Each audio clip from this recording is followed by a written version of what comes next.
मैं डॉक्टर अन्नू भाई सोनी आप सबको बारंबार नमस्कार करता हूं।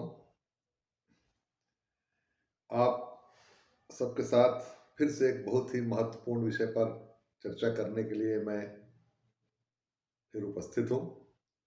काफ़ी लंबे समय के बाद आपसे फिर मुलाकात करने का अवसर मिला है, इसके लिए थोड़ी क्षमा चाहता हूं। आज की जो हमारी चर्चा है, जिसके लिए मैंने एक विषय को चुना है, उसका संबंध सीपीसी से है, सिविल प्रोसीजर कोड से, दीवानी प्रक्रिया संहिता से।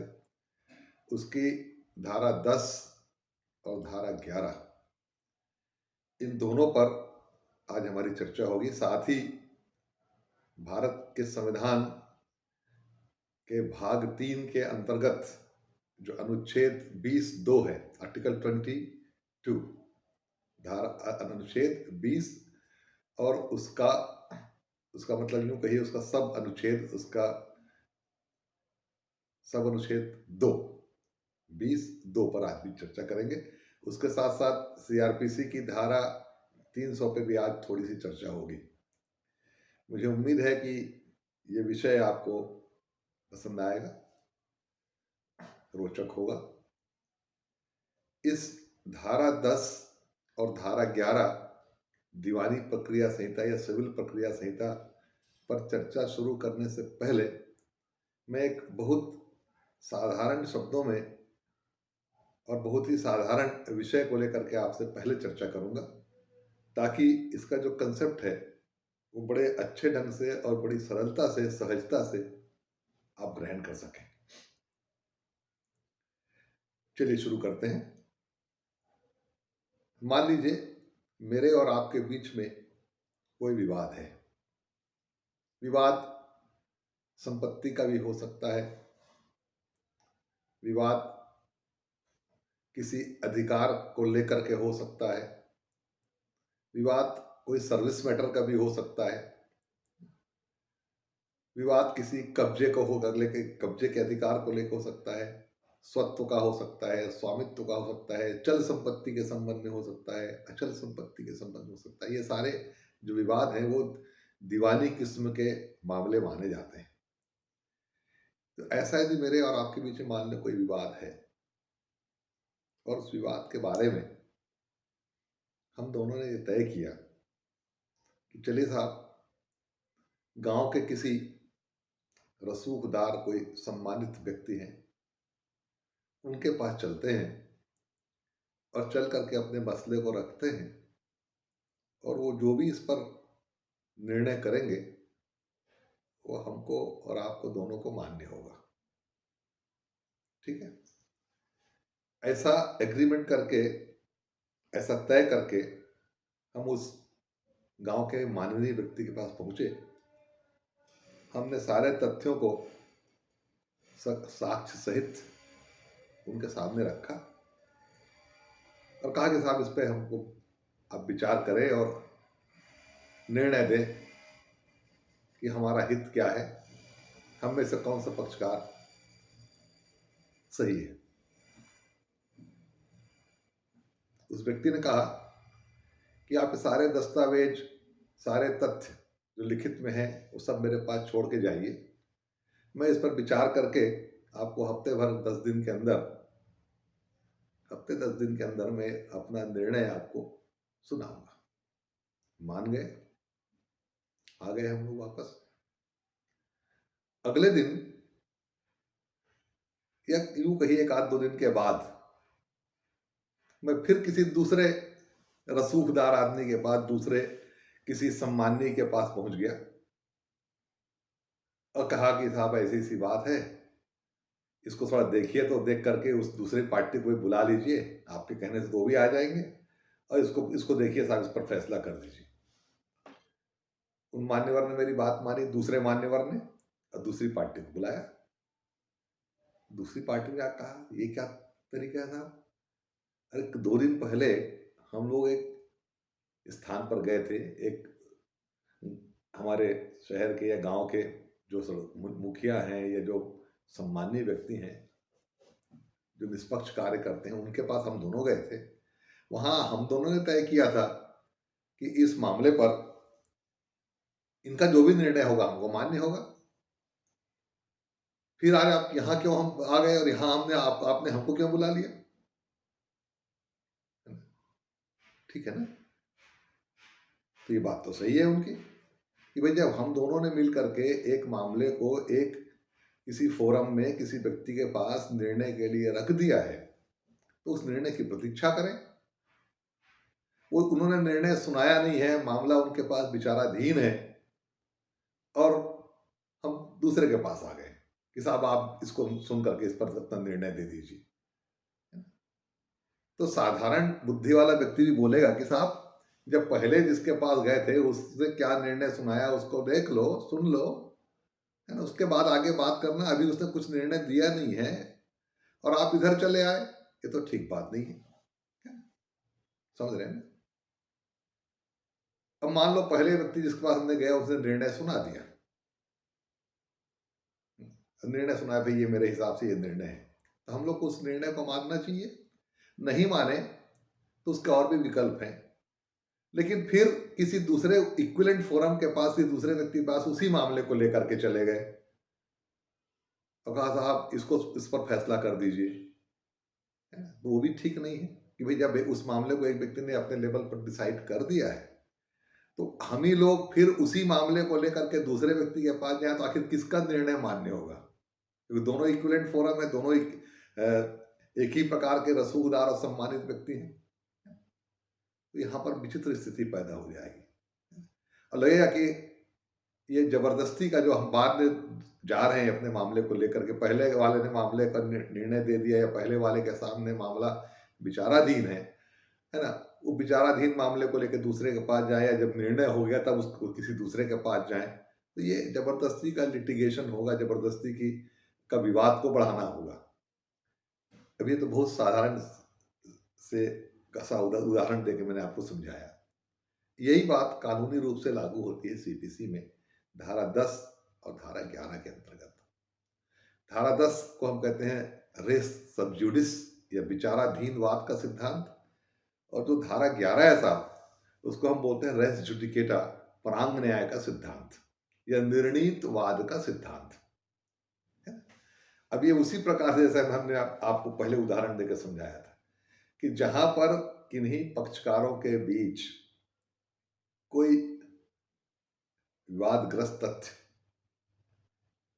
किसी सक्षम न्यायालय के द्वारा सुना जा रहा है, विचाराधीन है, तो उसी न्यायालय में या कोई और सक्षम क्षेत्राधिकार रखने वाले न्यायालय में या ऊपर के किसी न्यायालय में जिसको असीमित क्षेत्राधिकार अपना, जैसे सर्वोच्च न्यायालय है, या भारत के भीतर केंद्रीय सरकार के द्वारा स्थापित कोई न्यायालय या भारत के बाहर गवर्नमेंट के द्वारा स्थापित कोई न्यायालय जिसको इस प्रकार के मामले को सुनने का अधिकार है, उसके पास उन्हीं पक्षकारों के द्वारा उसी विवादग्रस्त तथ्य को लेकर के उसी हैसियत से कोई दूसरा वाद दायर नहीं किया जाएगा, नहीं ऐसे वाद को सुना जाएगा। ये कहती है धारा 10 कि जहां पर किन्हीं पक्षकारों के बीच किसी काज ऑफ एक्शन को लेकर के, किसी वाद पद को लेकर के, किसी फैक्टिन इश्यू को लेकर के, किसी हैसियत से, हक से कोई मामला चल रहा है और वो मामला लंबित है, और कैसे न्यायालय के सामने लंबित है, जो उस मामले को सुनता है उसको सक्षम क्षेत्राधिकार है, उस पर वो फैसला देगा, तो उस मामले के पेंडिंग रहने के दौरान उन्हीं पक्षकारों के द्वारा उसी विवादग्रस्त तथ्य को लेकर के उसी हैसियत से उसी न्यायालय में या किसी अन्य सक्षम न्यायालय में कोई और मामला नहीं चलाया जाएगा, क्योंकि वो उसी तथ्य पर, उसी फैक्टिन इश्यू पर, उसी काज ऑफ एक्शन पर उन्हीं पक्षकारों के बीच एक मामला जो है सक्षम न्यायालय में पेंडिंग है, लंबित है, विचाराधीन है, तो उसके फैसले को सुने बिना या उसके द्वारा फैसला किए बिना यदि आप उन्हीं पक्षकारों के बीच या आप अपने किसी प्रतिवादी के साथ उसी काज ऑफ एक्शन पर, उसी विवादग्रस्त तथ्य पर, उसी हक हैसियत से, उसी टाइटल से, या तो उसी न्यायालय में या किसी अन्य न्यायालय में जो ऐसी मामले को सुनने का क्षेत्राधिकार रखता है, कोई मामला नहीं शुरू कर सकेंगे, आपको ऐसा करने से रोक दिया जाएगा। कारण क्या है? कारण ये है कि इस ऐसा करके जो राज्य है, जो सरकार है, जो न्यायपालिका है, वो व्यर्थ की मुकदमेबाजी को रोकती है। Thereby, the judiciary and the government prevent the unnecessary litigation. सबसे बड़ी जो समस्या है आज जुडिशरी में वो है पेंडिंग केसेस की। तो जो मामले चल रहे हैं उन मामलों में फैसला हुए बिना उन्हीं तथ्यों को लेकर के उन्हीं पक्षकारों के बीच में यदि हम उनको दूसरा मुकदमा भी शुरू करने की अनुमति देंगे तो ये अनावश्यक रूप से मुकदमेबाजी को बढ़ाएगा। तो ऐसी मुकदमेबाजी को रोकने के लिए ये नियम सीपीसी में बनाया गया है धारा 10 के अंतर्गत कि जहां पर किसी सक्षम न्यायालय के सामने किन्हीं पक्षकारों के बीच किसी विवादग्रस्त तथ्य को लेकर के किसी हक के अंतर्गत, किसी टाइटल या किसी अधिकार के अंतर्गत कोई मामला शुरू किया गया है और वो मामला न्यायालय के समक्ष, सक्षम क्षेत्राधिकार वाले न्यायालय के समक्ष यदि वो मामला पेंडिंग है, विचाराधीन है, तो उन्हीं पक्षकारों के बीच उसी काज अफेक्शन को, उसी फैक्ट इन इश्यू को लेकर के उसी हैसियत से कोई दूसरा मामला चलाने की अनुमति नहीं दी जाएगी। इसको बोलते हैं प्रिंसिपल ऑफ रेस सब जुडिस, विचाराधीन वाद का सिद्धांत। ठीक है, अब इसमें देखिए इसके जो लंबित जो शब्द है ना कि मामला विचाराधीन है, तो विचाराधीन शब्द के भीतर अपील भी शामिल है। यदि कोई मामला अपील में विचाराधीन है ऊपर कोर्ट के पास में, तो भी वो रेस सब जुडिस के सिद्धांत के अंतर्गत आएगा कि भाई किसी भी एक पक्षकार ने जो प्रारंभिक न्यायालय के क्षेत्र के निर्णय से असंतुष्ट है, यदि उसने उस मामले को अपील में ले गया है, यदि उसने अपील दायर की है ऊपर अदालत में, तो भी माना जाएगा कि मामला क्या है, अभी सुनवाई के अंतर्गत है, विचाराधीन है ना। अब वो अपील पर जब अपीली न्यायालय फैसला करेगा, जब उसको अंतिम रूप से निर्धारित कर देगा, अंतिम रूप से उसका न्याय निर्णय हो जाएगा, तब वो सुनवाई समाप्त हो जाएगी, तब वो मामला फिर विचाराधीन नहीं रहेगा।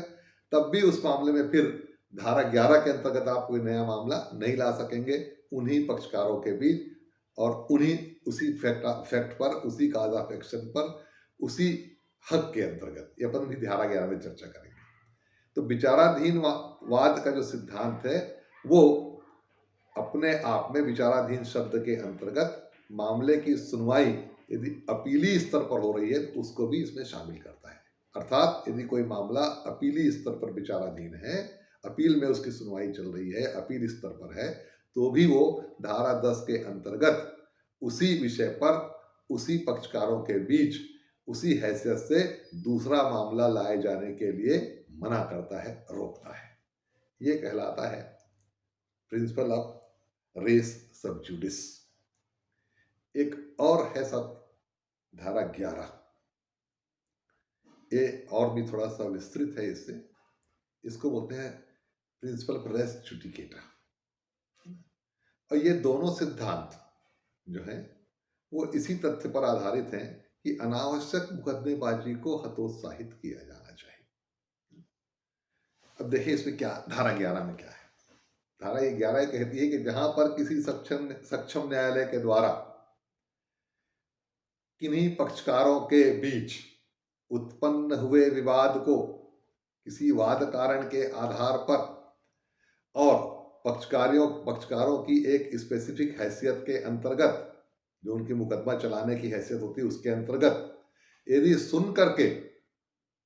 उसे सुन करके अंतिम रूप से निर्णित कर दिया गया है, फाइनली डिसाइडेड, उस कोर्ट ने यदि उसको अपने स्तर पर सुन करके फाइनली डिसाइड कर दिया है, तो फिर उन्हीं पक्षकारों के बीच या उन्हीं पक्षकारों के द्वारा उसी फैक्ट इन इश्यू पर, उसी विवादग्रस्त तथ्य पर, उसी हैसियत से उसी न्यायालय में या किसी अन्य न्यायालय में जो उस मामले को सुनने की क्षेत्राधिकार रखता है, कोई दूसरा मामला फिर से दायर नहीं किया जाएगा ऐसा करने से उसे रोक दिया जाएगा।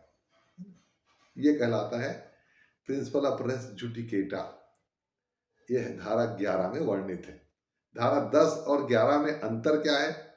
10 में हम दूसरा मामला पहले मामले के विचाराधीन होने के कारण रोकते हैं, और दूसरे में धारा 11 में हम इस आधार पर दूसरे मामले को पश्चातवर्ती सब्सिक्वेंट केस को रोक देते हैं कि यही मामला ऑलरेडी एक सक्षम न्यायालय के द्वारा निर्णीत किया जा चुका है। द फार्मर केस जो है पूर्ववर्ती मामला, if any case has been decided finally by competent court, then no subsequent case will be allowed between among same party and under same cause of action under same title। ये इसका concept है ना। तो धारा 10 में हम इस आधार पर एक नए मामले को उन्हीं पक्षकारों के बीच उन्हीं तथ्यों के आधार पर रोकते हैं कि ये मामला इसी प्रकार का एक मामला कोर्ट में विचाराधीन है, लंबित है, उस पर भी कोई फैसला हुआ नहीं है, चाहे वो अपीली स्तर पर लंबित हो चाहे प्रारंभिक न्यायालय में लंबित हो, है ना। तो लंबित होने के आधार पर हम इसको रोकते हैं। और धारा 11 के अंतर्गत हम क्यों रोकते हैं? हम इसलिए रोकते हैं कि इन्हीं पक्षकारों के बीच यही मामला, जो उसमें कहा गया कि जो प्रत्यक्षता और सारतः जिसके तथ्य वही हैं दोनों मामले के, एक तो पहले वो मामला डिसाइड ऑलरेडी हो चुका है, अब जो दूसरा मामला लाया जा रहा है, सब्सिक्वेंट जो केस लाया जा रहा है, वो प्रत्यक्षता और सारता वही है जो तथ्य पुराने मामले में पहले के मामले में थे, और मामला ऑलरेडी एक सक्षम न्यायालय के द्वारा सुन करके निश्चित किया जा चुका है, ऑन मेरिट, गुण दोष के आधार पर उसका निर्णय हो चुका है ना। तो अब उसी तथ्यों के आधार पर उन्हीं पक्षकारों के बीच उसी हैसियत से दूसरा मामला नहीं सुना जाएगा। यदि ऐसा किया जाएगा, यदि ऐसी सुविधा दी जाएगी, ऐसा अधिकार दे दिया जाएगा, तो उन्हीं तथ्यों को, उसी काज ऑफ एक्शन को, उसी फैक्ट इन इशू को, उसी अधिकार से लेकर के पक्षकार जो है नित नए मामले लाते रहेंगे और जबरदस्ती एक लिटिगेशन को बढ़ावा मिलेगा। तो अनावश्यक मुकदमेबाजी को रोकने के लिए ये दो सीपीसी में दो प्रावधान किए गए हैं, और ये जो है मूलतः इस सिद्धांत पर आधारित है कि एक ही काज ऑफ एक्शन के लिए, एक ही विवाद के लिए, एक ही हैसियत से विवाद लाने वाले पक्षकारों के लिए ये एक संदेश है कि एक ही काज ऑफ एक्शन के अंतर्गत या एक ही विवादग्रस्त तथ्य के लिए किसी भी व्यक्ति को या प्रतिवादी को दोबारा परेशान नहीं किया जाएगा। No person should be vexed twice over same reason, over same cause of action, over same fact in issue. कि भाई एक व्यक्ति ने, आप वादी हैं, आपने एक मामला लगाया और मामला विचाराधीन है, तो फिर आपको ये हक नहीं पहुंचता कि आप उन्हीं तथ्यों को, उसी काज ऑफ एक्शन को लेकर के उसी अदालत में, किसी दूसरी अदालत में जिसको सुनने का अधिकार है, आप दूसरा मामला शुरू कर दें, है ना। क्योंकि पहला मामला ऑलरेडी पेंडेंसी में है, उसका इंतजार करिए, है ना। आपको फिर उस मामले को, जब वो मामला जब विचाराधीन है, चाहे वो अपील स्तर पर हो, उसे फाइनल डिसीजन आने के तक आप इंतजार करिए, है ना। उसके बाद नहीं होगा तो आप अपील में जाइए, है ना। यदि फाइनल अपील में से डिसाइड होगा फिर आपके पास कोई रास्ता नहीं है ना। आपको ये सुविधा नहीं दी जाएगी कि एक जगह मामला चल रहा है, उसी तथ्य को लेकर के, उन्हीं फैक्ट को लेकर के, उसी फैक्ट इशू पर आप उसी प्रतिवादी के खिलाफ आप दूसरा मामला शुरू कर दें, है ना। ये तो अनावश्यक मुकदमेबाजी को बढ़ावा देना हो। यही धारा 11 कहती है कि जब किसी मामले को किसी सक्षम अदालत ने निपटा दिया है, फाइनली डिसाइड कर दिया है, गुण दोष के आधार पर सुन करके, ऑन मेरिट पे डिसाइड कर दिया है ना, तो फिर आपके पास रास्ता बचेगा, आप अपील में जाएं। ये रास्ता नहीं मिलेगा आपको कि आप डिसाइडेड केस को उसी फैक्ट इशू के आधार पर उसी पक्षकार के विरुद्ध उसी हैसियत से फिर से शुरू कर दें, उसी अदालत में या किसी और अदालत में, है ना। तो ये दो बातें हैं जो धारा 10 और 11 में है, कि एक में तो है कि जहां पर मामला विचाराधीन है वहां आप दूसरा मामला नहीं ला सकते, और धारा 11 में है कि जहां पर वो मामला डिसाइड हो गया ऑलरेडी सक्षम न्यायालय के द्वारा, तो फिर आप उसी तथ्यों के आधार पर दूसरा मामला नहीं ला सकते। ये उसी सिद्धांत पर आधारित है कि एक व्यक्ति को एक ही काज ऑफ एक्शन के लिए एक ही कारण से दो बार परेशान नहीं किया जाएगा। लेकिन इसमें जो बात है धारा 11 में, वो जो इंपॉर्टेंट बात है वो ये है कि मामला किसी न्यायालय के द्वारा सुन करके, न्यायिक तरीके से सुन करके, जुडिशियली, मैंने by the application of judicial mind इसको डिसाइड होना चाहिए, फाइनली डिसाइड होना चाहिए, ऑन मेरिट डिसाइड होना चाहिए। अब मेरिट पे डिसाइड होगा कब माना जाएगा? जब कोर्ट ने दोनों पक्षों को गुण दोष के आधार पर सुना हो, दोनों के साक्ष्यों का अवलोकन किया हो, दोनों के द्वारा दोनों को साक्ष्य प्रस्तुत करने की अनुमति दी गई हो और मामले को पूरी तरह से मेरिट पर सुन करके, गुण दोष के आधार पर सुन करके न्यायालय ने उसको उस पर निर्णय दिया हो। माने there must be application of judicial mind. अब कभी कभी लगता है कि कोई मामला डिसाइड हो गया, लेकिन वास्तव में गुण दोष के आधार पर डिसाइड नहीं हुआ रहता। ऐसी जगह पर ये धारा 11 लागू नहीं होगी। कैसे?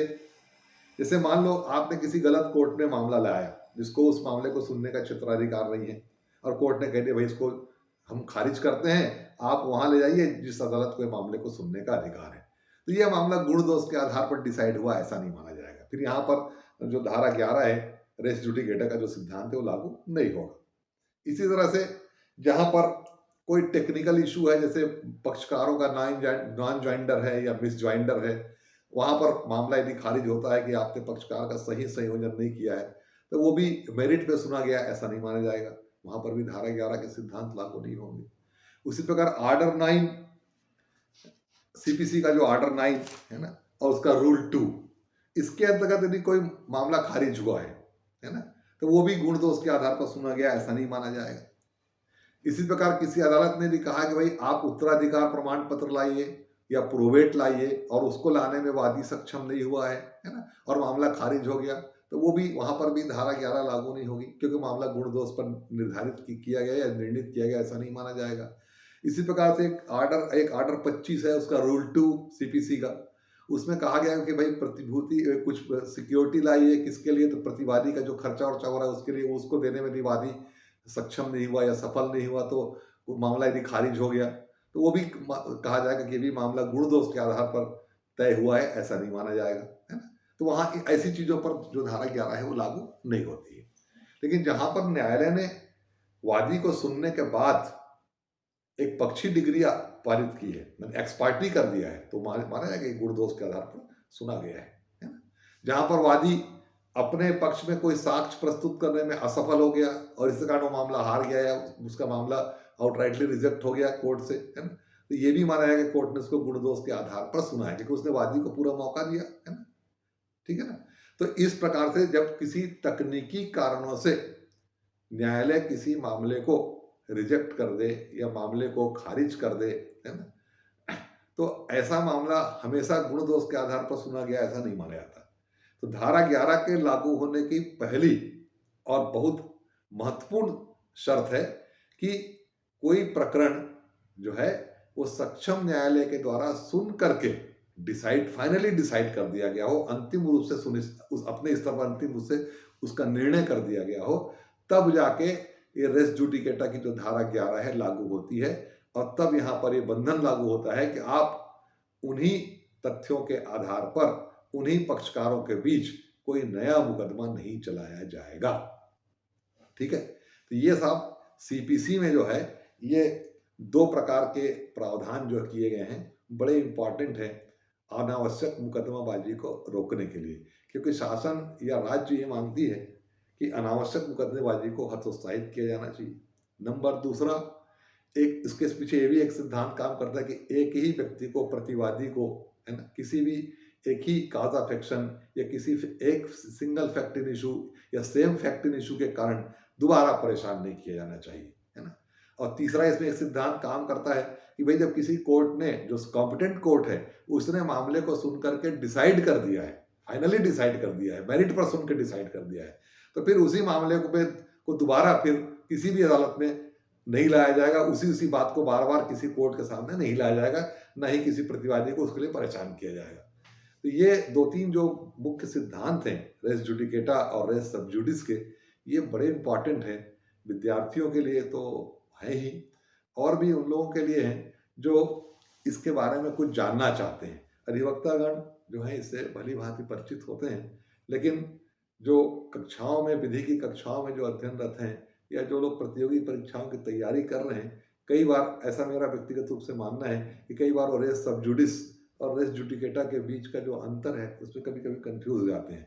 तो आज के इस चर्चा का यही उद्देश्य था कि हम रेस जुडिकेटा और रेस सब जुडिस धारा 10 और धारा 11 को ठीक से थोड़ा समझें। मुझे उम्मीद है कि मेरी बातें मैं अपनी बात को आप तक पहुंचाने में कुछ न कुछ सफल रहा होऊंगा। मुझे उम्मीद है कि आप इससे लाभान्वित होंगे। अब इसी के संबंध में एक और है, लगभग मिलता-जुलता सिद्धांत है, वो कॉन्स्टिट्यूशन ऑफ इंडिया में है और क्रिमिनल प्रोसीजर कोड में है। उस पे चर्चा हम अपनी अगली मुलाकात पे करेंगे। तब तब तक के लिए आपसे अनुमति लेता हूँ। धन्यवाद, आपने मेरी बातों को ध्यान से सुना। नमस्कार।